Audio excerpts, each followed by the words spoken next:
पायल हसत हसत म्हणाली, काकू, तुम्हाला थँक्यू म्हणायची काही गरज नाही, कारण मी तुमच्यावर कोणतेही उपकार केलेले नाहीत. समोरून गाडी येताना दिसली आणि मी सरांना वाचवलं. साधनाने हसून पायलच्या कपाळाचे चुंबन घेतले. तेव्हाच अर्जुनही उठून उभा राहिला.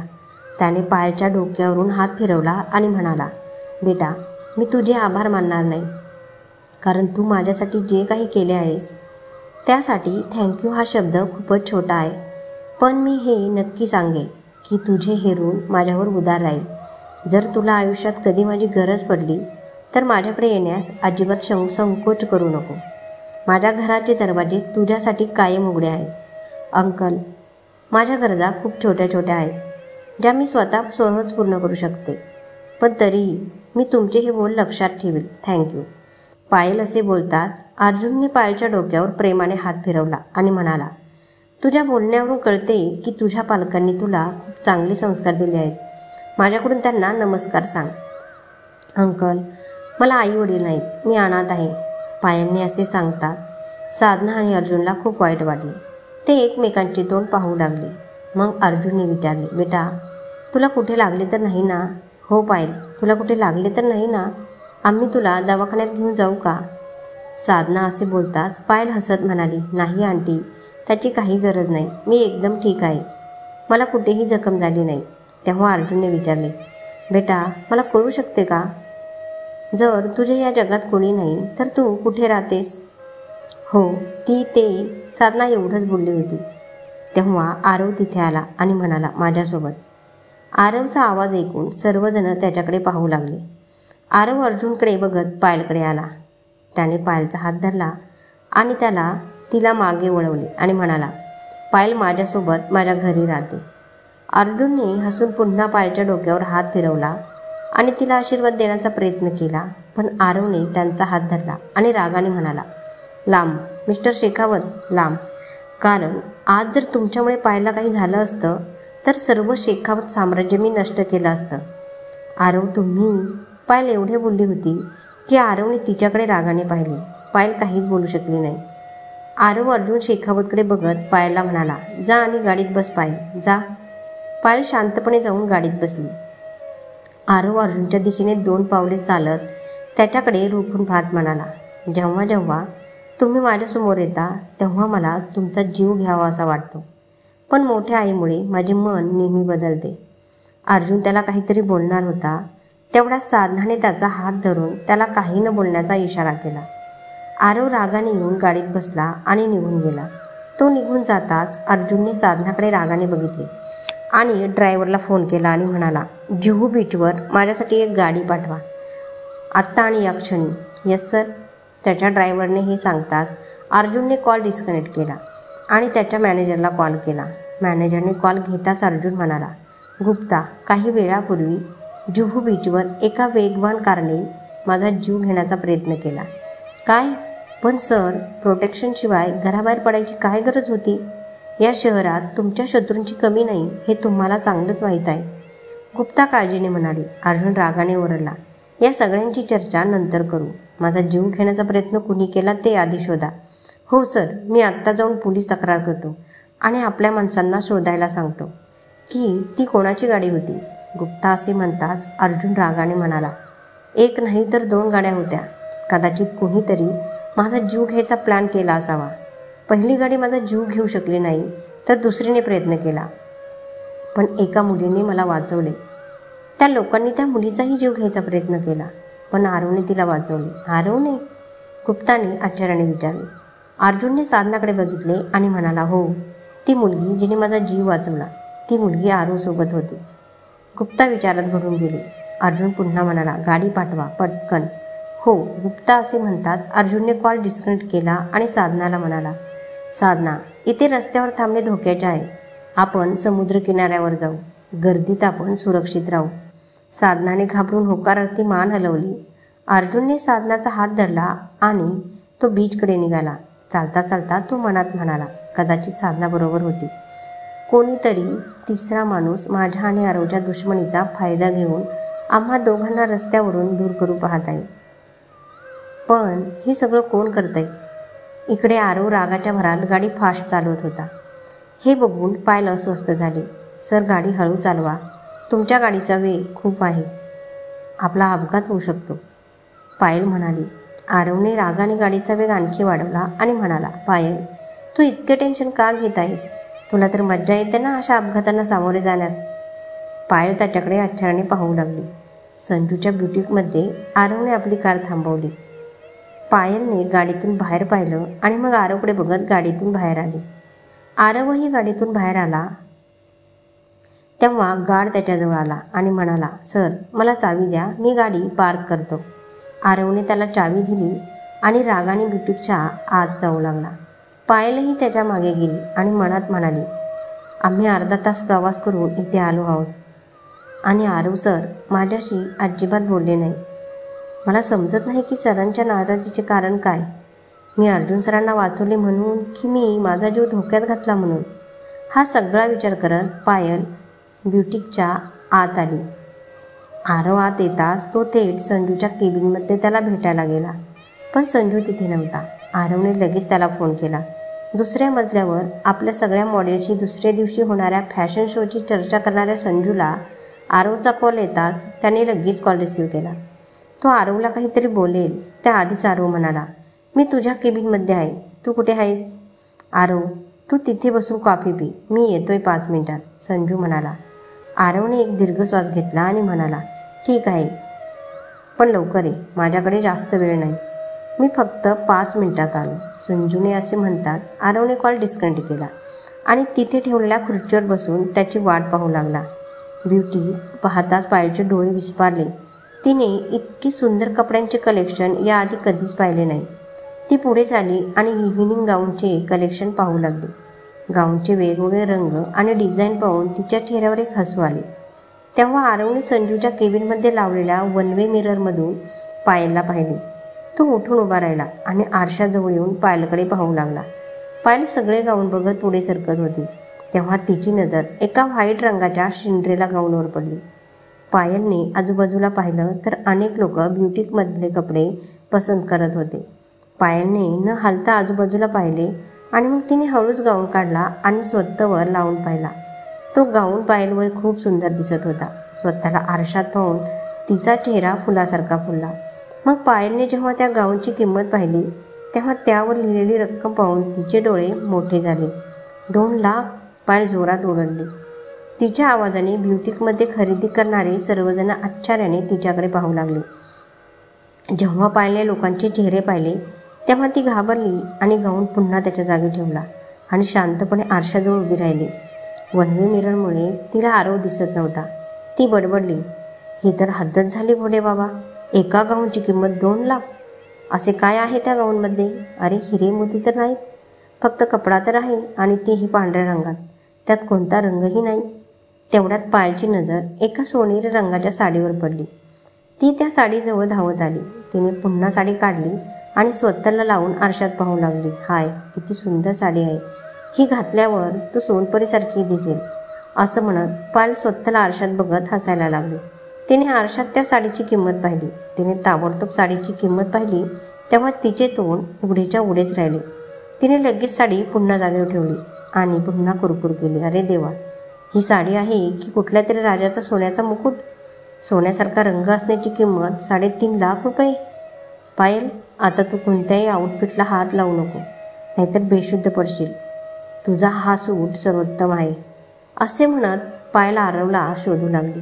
आरव कुठेच न दिसल्याने तिने आरवला फोन केला. तिला पाहत आरवने फोन घेतला, पण तो काहीतरी बोलेल त्याआधी पायलने विचारले, मला सोडून कुठे गेले तुम्ही? जर मला सोबत आणले आहे तर माझ्यासोबत राहायला हवे होते ना तुम्ही? इथेच आहे तुझ्यासमोर, असं म्हणत आरवने संजूच्या केबिनचा दरवाजा उघडला. पायल दरवाजाबाहेर उभी होती तर आरवला असे समोर पाहून तिला धक्काच बसला. तिने लगेच फोन खाली ठेवला. तेवढ्यात आरवने तिचे मनगट पकडून तिला केबिनमध्ये आणले आणि म्हणाला, संजू जरा बिझी आहे, थोडा वेळ लागेल म्हणून त्याने आपल्याला थोडा वेळ थांबायला सांगितले आहे. पायलने पुढे काही प्रश्न विचारला नाही आणि आरव पण पुन्हा आला आणि त्याच्या खुर्चीवर बसला आणि आउटफिट कॅटलॉग बघू लागला. तेवढ्यात एक माणूस हातात कॉफी आणि नाश्ता घेऊन आला आणि टेबलावर ठेवत म्हणाला, आरव सर, तुम्ही आणि मॅडम कॉफी घ्या, सर येतच आहेत. ठीक आहे, तू जा हर्ष, आरव म्हणाला. हर्षने होकार दिला आणि तिथून निघून गेला.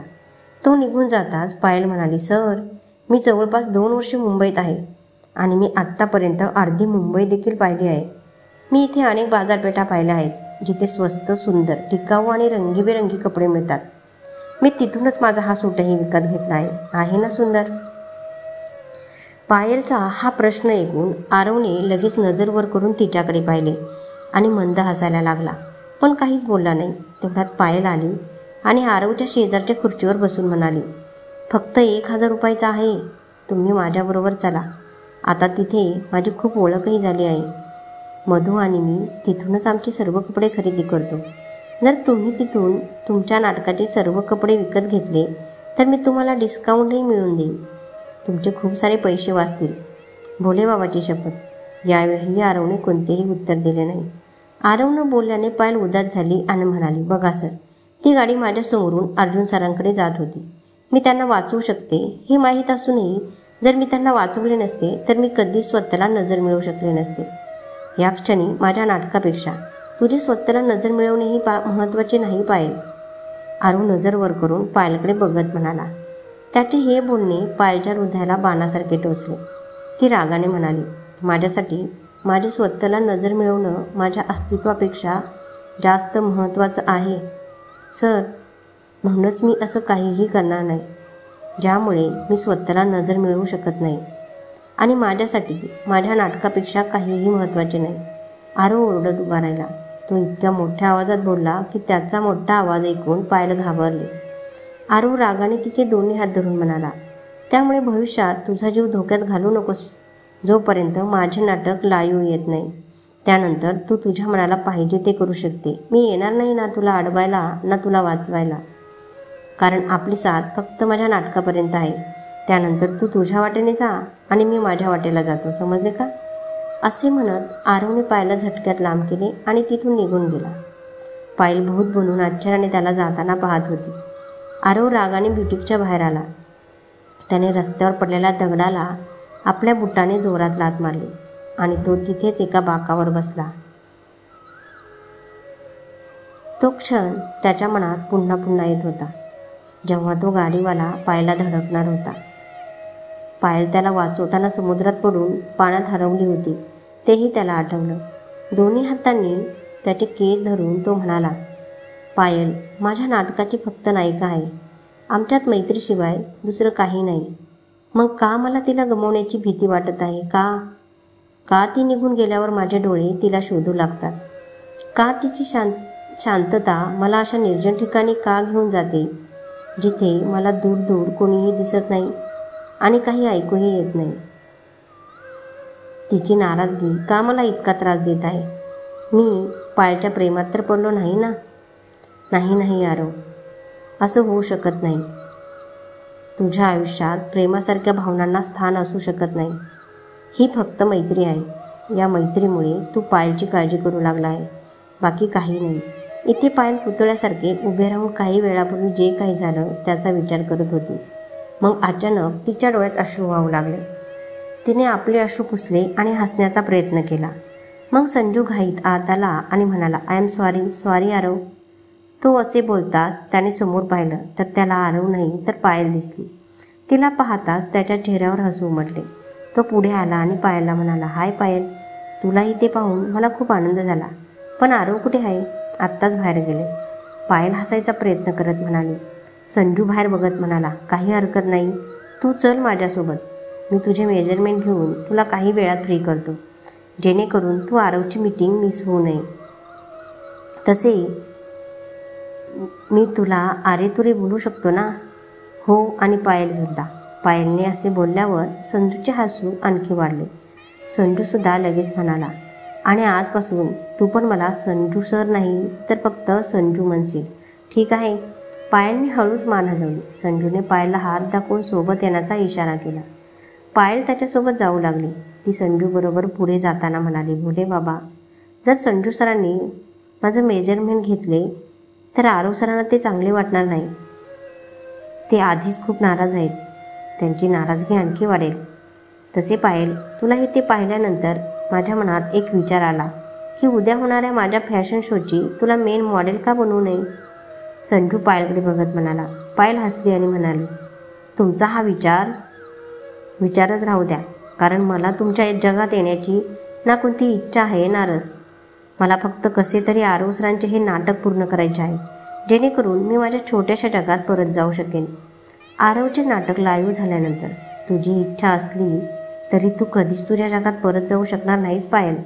संजू असे बोलताच पायलची पावले थांबली आणि तिने संजूकडे पाहिले. तर संजूने तिच्या डोळ्यात पाहिले आणि म्हणाला, होय पायल, हे खरे आहे. जो कोणी एकदा या इंडस्ट्रीत पाऊल ठेवतो तो मोठ्या कष्टाने परत जाऊ शकला आहे. आणि तू तर आरव राठोडसोबत कोणत्याही बॉलिवूड चित्रपटाशिवाय डेब्यू करणार आहे. ही खूप मोठी गोष्ट आहे पायल.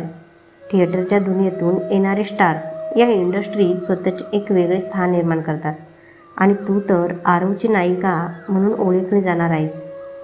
हे तुझ्या आयुष्यातील सर्वात मोठं सत्य असेल पायल, आणि मला वाटतं तू आत्तापासून या सत्यासह जगण्याची सवय लावायला हवी. संजूचे बोलणे ऐकून पायलच्या चेहऱ्याचा रंगच उडाल्यासारखे वाटत होते. संजूकडे बघत ती मनात म्हणाली, हे नाटक लाईव्ह झाल्यावर माझ्यासाठी आयुष्य पुन्हा एकदा नरक बनेल. राजदीप माझ्या आयुष्यात बरबादी बनून परत येईल आणि माझ्यासाठी सर्व काही संपेल. पण यावेळी मी स्वतः संपण्याआधी त्या राजदीपला संपवेल, जेणेकरून पुन्हा दुसरा एखाद्या पायलचे आयुष्य उद्ध्वस्त होऊ नये. काय झालं पायल, तू आत्ताच तुझ्या भावी आयुष्याची स्वप्न बघायला लागली आहेस? आता जाऊया का? रात्री तुझी स्वप्न बघ. संजू असे म्हणताच पायलने पुन्हा हसण्याचा प्रयत्न केला आणि त्याच्याबरोबर पुढे जाऊ लागली. संजू तिला तिसऱ्या मजल्यावरच्या रूममध्ये घेऊन आला आणि म्हणाला, पायल, तू इथे 2 मिनिटे थांब, मी एक नोटपॅड आणतो. पायलने हळूच मान हलवली. संजू नोटपॅड घ्यायला गेला. तो निघून जाताच पायल पुन्हा आरवचा विचार करू लागली. तेवढ्यात खिडकीतून येणाऱ्या जोरदार वाऱ्यामुळे तिचा दुपट्टा उडू लागला. पायल तिचा दुपट्टा पकडून खिडकीजवळ आली. तिने खिडकी बंद करायला हात पुढे केलाच होता की अचानक तिची नजर खाली खुर्चीवर बसलेल्या आरववर पडली. आरव अस्वस्थ दिसत होता. असे वाटते माझ्यामुळे सर खूपच नाराज झाले आहेत. मला काहीही करून त्यांची माफी मागावी लागेल आणि त्यांना समजवायला लागेल की आता काहीही झाले तरी मी त्यांचे नाटक नक्कीच पूर्ण करेन. माझ्यामुळे त्यांचे नाटक लाईव्ह यायला काही प्रॉब्लेम येणार नाही. मग कदाचित त्यांचा राग निघून जाईल. इकडे आरवने त्याच्या चेहऱ्याला हाताने स्पर्श केला तर त्याच्या हाताला पायलचे रक्त दिसले. त्याला आठवले की दुभाजकावर पडल्याने पायला दुखापत झाली होती आणि त्याने पायला गाडीखाली पडण्यापासून वाचवले होते. कदाचित हे रक्त तेव्हाच त्याच्या हाताला लागले असावे. त्याने रागाने मूठ घट्ट धरली आणि म्हणाला, माझ्या रागात मी विसरलो की पायलच्या हाताला दुखापत झाली आहे. बेंचवरून उठून तो आत यायला वळला तेव्हा त्याची नजर खिडकीजवळ उभ्या असलेल्या पायलवर पडली आणि त्याची पावले थांबली. तिला पाहून तो मनात म्हणाला, मी शक्य तितकं पायलपासून दूर राहू, नाहीतर मी पायलला विनाकारण त्रास देत राहीन. पायलने आरवकडे पाहिलं आणि मनात म्हणाली, याआधी जेव्हा कधी आरव सर माझ्यावर नाराज व्हायचे तेव्हा मला एवढ्या वेदना होत नव्हत्या. त्यांचे कडवट बोलणे मला टोचायचे पण माझ्या मनाला कधीच घाव होत नव्हते. पण आता माझ्या वेदना माझा जीव घेईल असे वाटते. असे का होत आहे? पायलने स्वतःलाच प्रश्न विचारला होता की ती ज्या खोलीत उभी होती त्या खोलीची लाईट गेली. पायल घाबरून मागे वळली तेव्हा आजूबाजूला पूर्ण अंधार होता. आरवला त्या खोलीत अंधार दिसताच तो पटकन खोलीकडे धावला. पायलने घाबरलेल्या नजरेने आजूबाजूला पाहिले आणि पुढे सरकत, संजू संजू संजू कुठे आहे तुम्ही? इथे लाईट गेली आहे आणि मला अंधाराची खूप भीती वाटते, प्लीज लाईट चालू करा. पुढे जात असताना पायल तिथे ठेवलेल्या टेबलला धडकली आणि तिथे पसरलेल्या कार्पेटवर पडली. तेवढ्यात पायलला कोणाच्या तरी पावलांचा आवाज आला. तिला भीती वाटू लागली. ती तो आवाज ओळखायच्या आधीच बाहेरून येणाऱ्या हलक्या प्रकाशामुळे पायलला भिंतीवर कोणाची तरी सावली दिसली. तिला वाटले की सावली राजदीपची आहे. तिला घाम फुटला आणि ती घाबरून त्या सावलीकडे पाहू लागली. आरव त्या खोलीकडे पोचला जिथे त्याने पायलला पाहिले होते. पूर्ण फ्लोअरप्रमाणे त्या खोलीतही अंधार होता. तो आत जाताच संजूने हळूच बाहेरून दरवाजा बंद केला आणि मनातल्या मनात हसत म्हणाला, आजी, मी तुमचे काम केले आहे. आता तुमचा देव सांभाळेल. असं म्हणत संजू हसायला लागला. आरव आत येताच त्याने पायलला हाक मारली, पायल. आरवचा आवाज पायलच्या कानावर पडला पण ती घाबरून काही बोलली नाही की जागेवरून हललीही नाही. पायल, हे बघ, तुला घाबरायची गरज नाही. मी इथे आहे. तू कुठे आहेस? आरवने विचारले. यावेळीही पायल काहीच बोलू शकली नाही. आरवने जीन्सच्या खिशातून लायटर काढला. तेव्हा खोलीत थोडा प्रकाश पडला होता. लायटरच्या प्रकाशात पायलला शोधत तो पुढे सरकू लागला. पायल बघ, आता लाईट आहे पुढे, आरव पुन्हा म्हणाला. पण पायलने पुन्हा उत्तर दिले नाही. आरव जसा जसा पुढे येत होता त्याला पायलचा थरथर कापण्याचा आवाज ऐकू येऊ लागला. तो त्या आवाजाच्या दिशेने जात होता. तेव्हा त्याला पायल एका टेबलाजवळ बसलेली दिसली. तो लगेच पायलच्या जवळ आला आणि तिचे दोन्ही हात धरून तिला उठवले आणि मग लायटर तिच्या चेहऱ्याजवळ आणले. त्याला पायलच्या चेहऱ्यावर फक्त घाम आणि भीती दिसली. तुला घाबरायची गरज नाही, मी इथेच आहे आणि मी असताना तुला काही होणार नाही. पण पायल त्याच्याकडे असे बघत होती जणू तिला काही दिसत नव्हते ना ऐकू येत होते. तिला असे पाहून आरव आश्चर्यचकित आणि अस्वस्थ झाला. तो तिच्याकडे एकटक पाहत होता. तेव्हा संजूने रूमची लाईट चालू केली आणि तिथून निघून गेला. तो संपूर्ण खोलीत लाईट येताच पायलने आरवला पाहिले. त्याला पाहताच तिच्या रडणाऱ्या चेहऱ्यावर हसू उमटले आणि तिने त्याला मिठी मारली. आरवनेही तिला आपल्या मिठीत घेतले. न काळजीत पडला आणि मनात म्हणाला, कळत नाही का, पण आज मला पायलची ही भीती अंधाराची नसून आणखी कशाची तरी वाटत आहे. त्याने हिंमत करून पायलला स्वतःपासून दूर केले. पायल अजूनही थरथरत होती आणि तिच्या डोळ्यातून अश्रू वाहत होते. आरवने आपल्या दोन्ही हातांनी पायलचे अश्रू पुसले आणि म्हणाला, आज मी तुला वचन देतो की आता तुझ्या आयुष्यात कधी अंधार आला तर तुम्हाला नेहमी तुझा हात धरून तुझ्यासोबत पाहशील. पायल रडलेल्या डोळ्यांनी आरवकडे पाहू लागली. आरवने तिच्या डोळ्यात पाहिलं आणि म्हणाला, आजच्या नंतर कुठलाही त्रास, कुठलीही वेदना तुला स्पर्श करू शकणार नाही, कारण मी तुझ्या आणि प्रत्येक संकटाच्या मध्ये एक भक्कम चट्टान बनून उभा राहील आणि मला पाडून तुझ्यापर्यंत कोणीही पोचू शकणार नाही. मी आज या क्षणानंतर तू नेहमी माझ्या डोळ्यांसमोर राहशील. तू कधीही माझ्या नजरेतून दूर जाणार नाहीस. पायल अजूनही डोळे न मिचकवता आरवकडे बघत होती. आरव पण तिच्या डोळ्यात बघू लागला. मग पायल मनात म्हणाली, पण फक्त तोपर्यंत जोपर्यंत मी तुमच्यासोबत काम करत आहे. जर तू असा विचार करत असशील की ही साथ फक्त माझे नाटक संपेपर्यंत आहे, तर मी तुला सांगतो की आजच आपण फ्रेंड बनलो आहोत आणि फ्रेंड आयुष्यभर एकमेकांना सोडत नाहीत. त्यामुळे आता आपली साथ आयुष्यभराची असेल, आरव म्हणाला. तो असे बोलताच पायलचे डोळे मोठे झाले आणि ती पुन्हा मनात म्हणाली, आरव सर माझे डोळे वाचून माझ्या मनातले जाणून घ्यायला लागले आहेत, पण कसे? तिचा चेहरा पाहून आरव हसला. तिच्या गालाला स्पर्श करत विचारले, आता जाऊया की असेच माझ्याकडे बघत राहणार? पायलने हळूच होकारार्थी मान हलवली. तिच्या डोळ्यात बघत आरव तिचा हात धरून दाराकडे जाऊ लागला. दरवाजाजवळ येताच त्याने दरवाजा उघडण्याचा प्रयत्न केला, मात्र तो उघडला नाही. कथा आवडल्यास लाईक, शेअर आणि सबस्क्राईब करा. धन्यवाद.